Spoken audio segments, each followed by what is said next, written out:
Sir ಸಾಕಷ್ಟು ವಿರೋಧದಿಂದ ಕೊನೆಗೂ ticket ಪಡ್ಕೊಂಡಿದ್ದೀರಾ ಅಂತಿಮ ಘಟ್ಟದಲ್ಲಿ ಏನು ಹೇಳ್ತೀರಾ? ಸಾಕಷ್ಟು ವಿರೋಧ ಏನಿರಲಿಲ್ಲ, 8 ಜನ ಆಕಾಂಕ್ಷಿಗಳಿದ್ವಿ. ಕೊನೆಯದಾಗಿ ವರಿಷ್ಠರು ನನಗೆ ತೀರ್ಮಾನ ಮಾಡಿ ಅವರು ಅವಕಾಶವನ್ನು ಮಾಡಿಕೊಟ್ಟಿದ್ದಾರೆ. ಈ ವಿರೋಧ ಅಂತೇನಿಲ್ಲ, ಆಕಾಂಕ್ಷಿಗಳು ಜಾಸ್ತಿ ಇದ್ವಿ 8 ಜನ, ಅದರಲ್ಲಿ ಒಬ್ಬರನ್ನ ತೀರ್ಮಾನ ಮಾಡಿ ಕೊಟ್ಟಿರುವಂಥದ್ದು. ಅಲ್ಲ ಯಾರಾದ್ರೂ ಕೊನೆಗೆ ಅಂತಿಮವಾಗಿ ನಿಮ್ಮ ತಂದೆಯವ್ರನ್ನ ಕಂಟೆಸ್ಟ್ ಮಾಡಿ ಅಂತ ಹೇಳ್ತಿದ್ರು, ಕೊನೆಗೆ ಸುನೀಲ್ ಬೋಸ್ ಅವ್ರಿಗೆ ಟಿಕೆಟ್ ಕೊಡುವಂಥ ಪರಿಸ್ಥಿತಿ ನಿರ್ಮಾಣ ಆಯಿತು. ಇಲ್ಲ, ತಂದೆಯವ್ರಿಗೆ ಕೊಡಬೇಕು ಅಂತ ಕೇಳಿದ್ರು, ಅದು ತಂದೆಯವರು ನಾನು ನಿಲ್ಲೋದಿಲ್ಲ ಅಂತ ತಮ್ಮಗಳ ಮಾಧ್ಯಮಗಳ ಮುಖಾಂತರನೇ ಅವರು ನನಗೆ ಅದರಲ್ಲಿ ಆಸಕ್ತಿ ಇಲ್ಲ ಅಂತ ಹೇಳಿದ್ರು. ಕೊನೆಯದಾಗಿ ಯಾರು ಕಣದಲ್ಲಿದ್ವಿ ಅಂಥವ್ರನ್ನ ಎಲ್ಲ ಅಂಕಿಅಂಶಗಳ ಪರಿಗಣಿಸಿ ಕೊನೆಯದಾಗಿ ನನಗೆ ಅವಕಾಶವನ್ನು ಮಾಡಿಕೊಟ್ರು. ಸರ್, ಕಳೆದ ಬಾರಿ ಬಿಜೆಪಿಯ ವಶವಾಗಿದ್ದಂಥ ಕ್ಷೇತ್ರವನ್ನು ಮತ್ತೆ ನೀವು ಕೈವಶ ಮಾಡ್ಕೊಳ್ಳೋಕೆ ಏನೆಲ್ಲ ಪ್ರಯತ್ನ ಮಾಡ್ತಿದ್ದೀರಿ? ನೋಡಿ, ಕಳೆದ ಸಲ ಮೂಲತಃ ಚಾಮರಾಜನಗರ ಒಂದು ಕಾಂಗ್ರೆಸ್ನ ಭದ್ರಕೋಟೆ.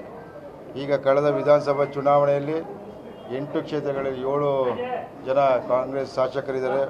ಹನ್ನೂರಲ್ಲೊಂದು ಕೂಡ ನಮ್ಮ ಕಾಂಗ್ರೆಸ್ಸು ಸದೃಢವಾಗಿದ್ದಾರೆ, ಕಾರ್ಯಕರ್ತರು ಪಡೆ ಚೆನ್ನಾಗಿದೆ.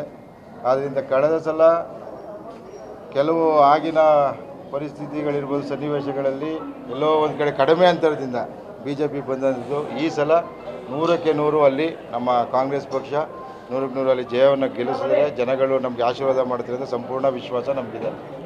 ಈಗ ಇವ್ರದ್ದು ಶ್ರೀನಿವಾಸ್ ಪ್ರಸಾದ್ ಅವರ ನಿನ್ನೆ ಅವ್ರನ್ನ ತಮ್ಮ ತಂದೆಯವರು ಭೇಟಿ ಮಾಡಲಿಕ್ಕೆ ಹೋಗಿದ್ರು, ಏನು ಅವರನ್ನ ಬೆಂಬಲ ಪಡೆಯುವಂಥ ಪ್ರಯತ್ನವನ್ನು ಮಾಡ್ತಾರೆ?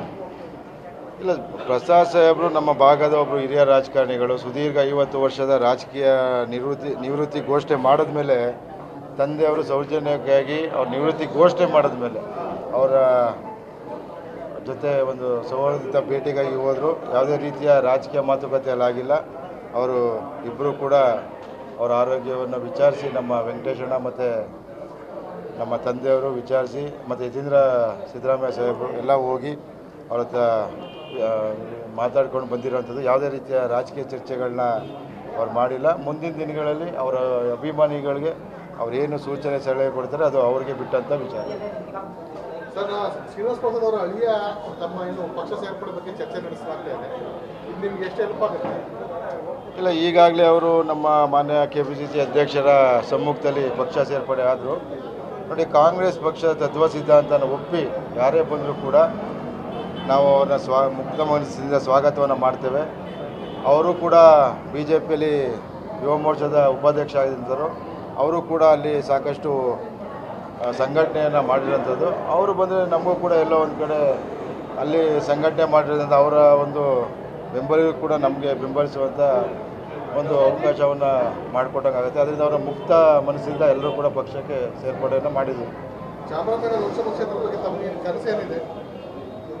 ಅಲ್ಲಿ ಯಾವಾಗಲೂ ಕೂಡ ಚಾಮರಾಜನಗರದ ಮೀಸಲು ಕ್ಷೇತ್ರವನ್ನು ಯಾವಾಗಲೂ ಕೂಡ ಒಂದು ಹಿಂದುಳಿದ ಕ್ಷೇತ್ರ ಅಂತಲೇ ಮಾಧ್ಯಮದವರಾಗ್ಬೋದು, ನಮ್ಮ ನ್ಯೂಸ್ ಪೇಪರ್ಗಳಾಗೂ ಬರೆಯುವಂಥದ್ದು. ಅದನ್ನು ಹೋಗಲಾಡಿಸೋಕ್ಕೆ ಅಲ್ಲಿ ಏನು ಮಾಡಬೇಕು, ಅಲ್ಲಿ ಜನಗಳು ಉದ್ಯೋಗ ಸೃಷ್ಟಿಯನ್ನು ಯಾವ ರೀತಿ ಮಾಡಬೇಕು, ಶಿಕ್ಷಣ, ಆರೋಗ್ಯ, ಮತ್ತು ಏನು ನಮ್ಮ ರೈಲ್ವೆ ಯೋಜನೆಗಳು ಯಾಕೋ ಅರ್ಧಕ್ಕೆ ನಿಂತಿರುವಂಥದ್ದು, ಬೆಂಗಳೂರು ನಗರ ಆಗ ಮುಂತಾದ ಯೋಜನೆಗಳನ್ನ ನಾವು ಕೂತ್ಕೊಂಡು, ಯಾಕೆ ನಮ್ಮಲ್ಲಿ ನಮ್ಮದೇ ರಾಜ್ಯ ಸರ್ಕಾರದ ಹಿರಿಯರು, ನಮ್ಮ ತಂದೆಯವರು ಕೂಡ ಮಂತ್ರಿ ಇರೋದ್ರಿಂದ ಎಲ್ಲ ಹಿರಿಯರ ಸಲಹೆಗಳು ತಗೊಂಡು ನಮ್ಮದೇ ಆದ ಒಂದು ದೃಷ್ಟಿಲಿ ನಮ್ಮ ಹೆಚ್ಚಿನ ರೀತಿಯಲ್ಲಿ ಕೇಂದ್ರ ಅನುದಾನವನ್ನು ತಂದು ನಮ್ಮ ಚಾಮರಾಜನಗರ ಒಂದು ಮಾದರಿ ಕ್ಷೇತ್ರವನ್ನು ಮಾಡಬೇಕು ಅಂತ ಒಂದು ಕನಸು ಇಟ್ಕೊಂಡಿದ್ದೀನಿ. ಅದಕ್ಕೆ ನಾನು ಜನಗಳಿಗೆ ಈ ಸಲ ನಮ್ಮ ಏನು ರಾಜ್ಯ ಸರ್ಕಾರ ನಮಗೆಲ್ಲ ಏನು ಯೋಜನೆ ಕೊಟ್ಟಿದೆ ಅದನ್ನೆಲ್ಲ ಮನಸ್ಸಲ್ಲಿ ಇಟ್ಕೊಂಡು ಈ ಬಾರಿ ನಗರದಲ್ಲಿ ಕಾಂಗ್ರೆಸ್ ಪಕ್ಷವನ್ನು ಗೆಲ್ಲಿಸಬೇಕು ತಮ್ಮ ಮುಖಾಂತರ ಮನವಿಯನ್ನು ಮಾಡ್ತಾರೆ.